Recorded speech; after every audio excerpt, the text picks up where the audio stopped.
আগামী দিনে যে বাই ইলেকশন হবে সেখানে মমতা ব্যানার্জি যদি নিজে মনে করেন তিনি বিধানসভায় আসবেন, আমাকে বললেই, প্রস্তাব দিলেই আমি রেজিনগর থেকে শুধু ওনাকে প্রার্থী আহ্বান করছি না, আমি নিজের দায়িত্ব নিয়ে ওনার হয়ে প্রচার করে ওনাকে জিতিয়ে এনে বিধানসভায় প্রবেশ করাতে চাচ্ছি। তো বন্ধুরা সবাই কেমন আছো? আজকে আপনাদের যে ভিডিও দেখাতে যাচ্ছি, টিএমসির যে এখন এই অবস্থা, এটা নিয়ে হুমায়ুন কবির কি বললেন চলুন ভিডিও দেখুন।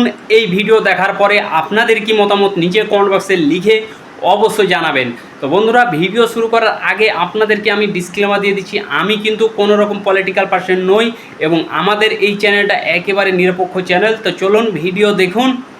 এদের যদি নীতিবোধ থাকে, আমি বলবো যে তিনজন, একজন এলওপি হয়েছে বিরোধী দলনেতা, ডেপুটি লিডার আর মুখ্য সচেতক বিরোধী দলের, এই তিনজন অন্ততপক্ষে রিজাইন করুক, করে রেজিনগর এবং আমাদের নন্দীগ্রাম এর সাথে এদেরও বাই ইলেকশন করে জিতে আসুক, তারপরে বড় বড় কথা বলুন। তৃণমূল কংগ্রেসের এই পরিণতি কেন হলো, কাকে দায়ী করবেন?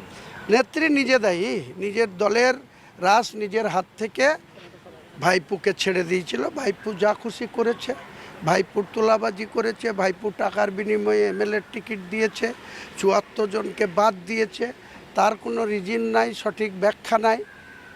যে আব্দুল খালেক মোল্লা যে বয়সে সে টিকিট পাচ্ছে, আমাদের মুর্শিদাবাদের নিয়ামত হাজি ৭৫ বছর বয়সে টিকিট পাচ্ছে, আবার ৫০ বছরের হাসানকে টিকিট দিচ্ছে না, ৬২ বছরের মোহাম্মদ আলীকে টিকিট দিচ্ছে না।